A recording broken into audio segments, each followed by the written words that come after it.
দুর্দান্ত স্বাদের পারফেক্ট ভুনা খিচুড়ি রান্না করে নিয়েছি। এর জন্য আমি হাফ কাপ মুগ ডাল একটা পাত্রে ভেজে নিচ্ছি। কিছু সময় ভেজে এগুলোকে পানির ভিতর ভিজিয়ে দিচ্ছি, সাথে দিয়ে দিচ্ছি হাফ কাপ মুসুরির ডাল।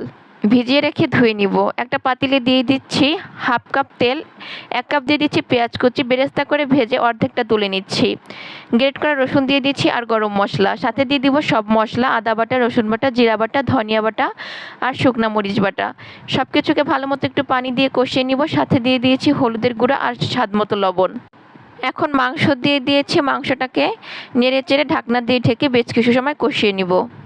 তারপর কিছু সবজি দিয়ে দিব। আমি এখানে মিষ্টি কুমড়া, আলু আর গাজর ব্যবহার করেছি। এগুলোকে আমি ঢাকনা দিয়ে ঢেকে বেশ কিছু সময় একটু কষিয়ে নিচ্ছি।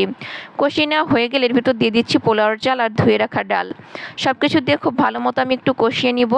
বেশ কিছু সময় নিয়ে কষানো হয়ে গেলে আমি এর ভিতর দিয়ে দিব ফুটানো গরম পানি। পানি দিয়ে আমি